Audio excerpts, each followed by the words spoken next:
টানা ৪-৫ ঘন্টা বৃষ্টির ফলে আসামমালা সড়ক সহ বড়খোলা ও কাটিগড়া এলাকায় বিভিন্ন স্থানে বন্যার জলে প্লাবিত। মুষলধারে বৃষ্টিপাতের ফলে হারাং নদী ভয়াবহ কালরূপ ধারণ করেছে।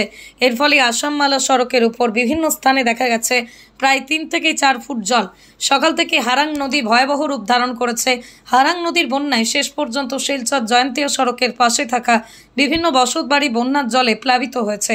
বিশেষ করে গড়াগ্রাম সেউতি এলাকার বিভিন্ন গ্রাম প্লাবিত হয়েছে। বিহারা আউটপোস্টের সন্নিকট রেলগেট দিয়ে জল ঢুকতে দেখা গেছে। এদিকে বন্যার কালরূপ ধারণ করা সত্ত্বেও বিহারা আউটপোস্টের পুলিশ নীরব ভূমিকা। স্কুল কলেজের ছাত্রছাত্রী সহ পথচারীরা প্রাণের ঝুঁকি নিয়ে যাতায়াত করতে দেখা গেছে। পাহাড়ি জলের তাণ্ডবে নৈঞ্চরি হারাং নদীর বিশাল জলস্রোত সেউতি এলাকার গড়ভিতর এবং বিহারা পুলিশ আউটপোস্টের সম্মুখবর্তী জাতীয় অসমবালা রাস্তার উপর দিয়ে জল যেভাবে গড়িয়ে যাচ্ছে, এতে অত্র এলাকার হত দরিদ্র মানুষ বিপন্ন হয়ে পড়েছেন। উহাদের পুষ্করিণী এবং ফিশারির বিভিন্ন ধরনের মাছ সবকিছু জলে ভাসিয়ে নিয়ে গেছে।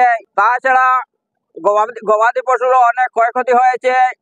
স্কুলের ছাত্রছাত্রীদের পরীক্ষার বিঘ্ন ঘটেছে। গত রাত্রা থেকে সকাল অবধি এখন পর্যন্ত মুষলধার বৃষ্টির ফলে আমাদের সেউতি এলাকা, গড়ভিতর এলাকা, গড়াগ্রাম এলাকা যেভাবে প্লাবিত হয়েছে হারাং নদীর জলে, এতে জনজীবন একেবারে বিপর্যস্ত হয়ে পড়েছে। এখানে কারেন্টের এসটি লাইনগুলো উপড়ে ফেলেছে এবং যেভাবে জলের স্রোত মানুষ চলাফেরা করার একদম অসহায়